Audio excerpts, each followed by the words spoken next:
మాధవీరాయ్. ఈరోజు నేను నల్ల నువ్వులు తెల్ల నువ్వులతో కారపొడి చేస్తానండి.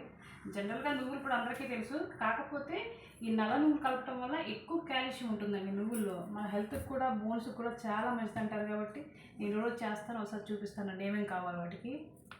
ఇప్పుడు నల్ల నువ్వులు ఇలా ఉంటాయండి, చూసారు డ్రైగా ఉన్నాయి. ఇలా ప్రెస్ చేసే ఉంటే ఆయిల్ బయటకు వస్తుంది, చూడండి ఒకసారి చూపిస్తాను. కనిపిస్తుందా షైనింగ్? కనిపిస్తుంది. చూడు ఇంకా బాగా నలుపుతాను, చూడండి ఇంకోసారి. మీకు ఆయిల్ చూసారా ఎలా వచ్చిందో? అంటే వీటిలో మంచి ఆయిల్ ఉంటుందండి నల్ల నువ్వులు. తెల్ల నువ్వుల కంటే కూడా ఎక్కువ నల్ల నువ్వుల్లోనే ఉంటుంది. ఇది హెల్త్కి చాలా మంచిది. మనకు కొన్నే తెలుసు, వీటి వల్ల ఎంత ఉపయోగం ఉంటుందో చెప్తాను, వినండి ఒకసారి. ముందు ఇవ్వండి తెల్ల నువ్వులు, ఇవి రెండు కలిపి చేస్తాను అనమాట ఈరోజు.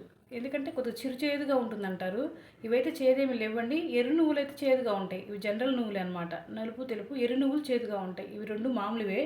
ఇదిగోండి జీలకర్ర, కళ్ళుప్పు, ధనియాలు, కొంచెం ఆయిల్ వేపుకోవడానికి మిరగాయలు, ఇవ్వండి వేపుకోవడానికి మిరపకాయలు, కొద్దిగా చింతపండు, వెల్లుల్లి రేఖలు. ఇవన్నీ ఇప్పుడు వేపేసుకొని కారం పట్టేసుకుందామండి. ప్యాన్ వేడెక్కిందండి. ఇప్పుడు ఆ నువ్వులు వేస్తాం, తెల్ల నువ్వులు సరిపోతాయి.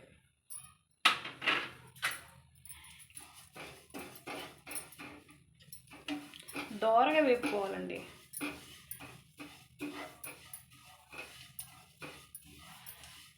అంటే రెండు విడివిడిగా చేస్తారా, కలిపి చేస్తారా? రెండు కలిపే కదా, నల్ల నువ్వులు తెల్ల నువ్వులు రెండు కలుపుతున్నాను. ఎందుకంటే తెల్ల నువ్వుల్లో కంటే కూడా నల్ల నువ్వులో కాల్షియం ఎక్కువగా ఉంటుంది అనమాట. అది ఓకే. అంటే మీరు ఇప్పుడు రెండు కలిపి ముందు ఇవి వేపుతాను, తర్వాత ఇవి వేపేసి రెండు కలుపుతాను మళ్ళీ. ఓకే. ఇవి దోరగా వేపుకోవాలి, మరి మాడగొట్టుకోకూడదు, మాడితే చేదు వస్తుంది మళ్ళీ. ఇవ్వండి కలర్ చేంజ్ అయింది చూసారా, ఆపేస్తున్నాను. ఇవ్వండి మంచి నువ్వులు అయితే వేపుతుంటే ఇలా ఆయిల్ బయటకు వస్తుంది చూసారా. నేను ఆయిల్ కూడా వేయలేదు. ఇదిగోండి క్వాలిటీ అయిన మంచి నువ్వులు అంటే ఇలాగే ఉంటాయండి. ఇలా వేపుతుంటే ఆయిల్ బయటకు వస్తుంది చక్కగా. ఇవి నల్ల నువ్వులు వేపుతున్నాను. రెండు ఒకేసారి వేపామనుకోండి నల్లవి వేగింది అర్థం కాదండి, అందుకని విడివిడిగా వేపుతున్నాను. ఇవి నల్ల నువ్వులు, వాటి మీద ఇవి రఫ్గా ఉన్నాయి చూసారండి. ఇదిగో ఆయిల్ చూసారా ఎలా వస్తుందో.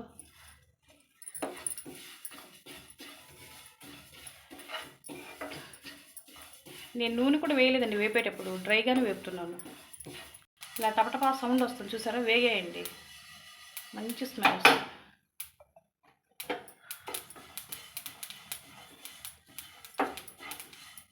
ఆపేస్తాను. ఇవిగోండి ధనియాలు వేపుతున్నాను, సరిపోతాయి అవి.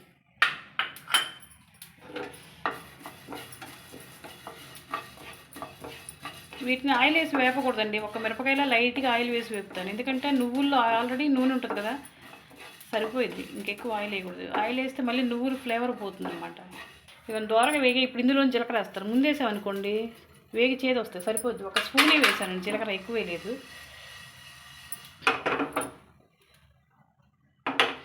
స్లో పెట్టేసి వేపితే ఇంకా బాగుంది. అయిపోయింది, వేగేసిందండి. టపటపా ఉంటుంది జీలకర్ర కూడా. ఇదిగోండి ఎండుమిరపకాయలు వేపుతున్నాను. ఆయిల్ అక్కర్లేదా? వేస్తా. ఒక స్పూన్ వేస్తే చాలు, ఎక్కువ ఆయిల్ కూడా పట్టదు, జస్ట్ చాలండి.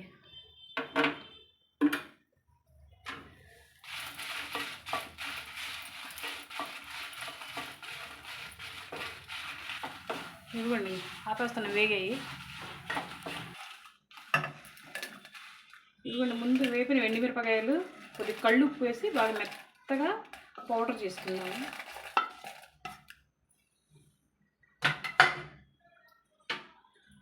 ముందు కొద్దిగా వేస్తాను కళ్ళుప్పు, మళ్ళీ మధ్యలో వేసుకుందాం. ఇవ్వండి ధనియాలు, జీలకర్ర, ఎండుమిరపకాయలు మళ్ళీ ఇంకోసారి మిక్సీలో వేస్తాను మెత్తగా. తర్వాత నువ్వులు వేసుకున్నాము. జీలకర్ర, ఎండుమిరపకాయలు, కొంచెం కళ్ళుప్పు వేసాను కదా ఇలా మెరిగింది. మళ్ళీ ఇప్పుడు కొద్దిగా నువ్వులు వేస్తాను.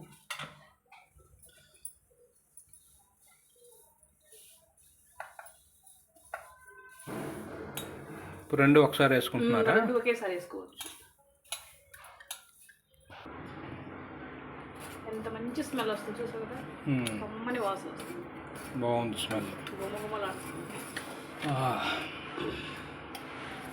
దీంట్లో కరివేపాకు వేయకూడదండి. కరివేపాకు వేస్తే మళ్ళీ నువ్వుల ఫ్లేవర్ పోయి మనకు కరివేపాకు కారపొడి ఫ్లేవర్ వస్తుంది.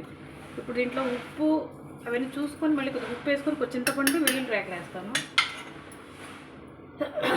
కొద్దిగా ఉప్పు చూస్తాను.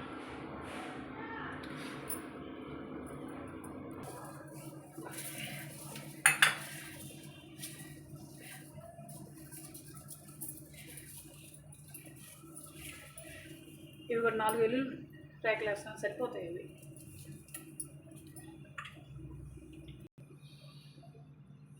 ఇప్పుడు చింతపండు వేస్తున్నాను, సరిపోయింది ఇది. ఇక్కడ నువ్వుల కారపొడి రెడీ అయిందండి. ఇలా వేసుకోవాలి.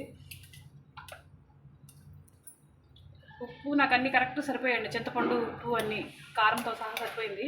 తీస్తున్నాను,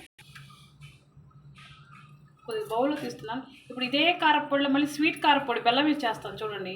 ఇదేమో బెల్లం లేనిది, స్వీట్ లేనిది అనమాట ఇది. ఇప్పుడు స్వీట్తో కొంచెం బెల్లం వేసేస్తాను.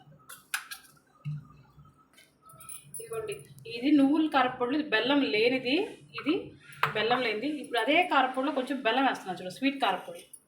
మీకు ఎంత బెల్లం కావాలంటే స్వీట్ చూసి వేసుకోండి. నాకైతే కొంచెం స్వీట్ ఎక్కువ ఇష్టం కాబట్టి నేను కొద్దిగా మరింత వేస్తాను. అంత వేసి ఇదిగోండి బెల్లం వేసింది, బాగా నలిగిపోయింది. ఈ బెల్లం ఒకసారి తిప్పుతాను. ఉప్పు అన్నీ కరెక్ట్ సరిపోయింది, స్వీట్ కూడా సరిపోయింది నాకైతే. ఇదిగోండి నువ్వుల కారపొడి, నల్లవి తెల్లవి 2 కలిపి చేశాను కదండి. ఇది స్వీట్ కారపొడి, ఇది హాట్ అండి. మా ఇంట్లో స్వీట్ ఎక్కువ తినరు, నేను తింటాను బాగా స్వీట్, అందుకే నేను స్వీట్ చేసుకున్నాను. మా పిల్లలకి మా వారికేమో హాట్ చేశాను. ఒకసారి టేస్ట్ చూసి ఎలా చెప్పండి. కమ్మగా ఉందండి, కారమే లేదు.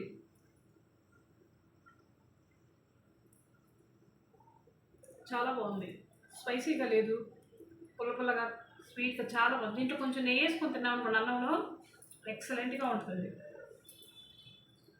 చాలా బాగుంది. ఇప్పుడు హాట్ ఇది.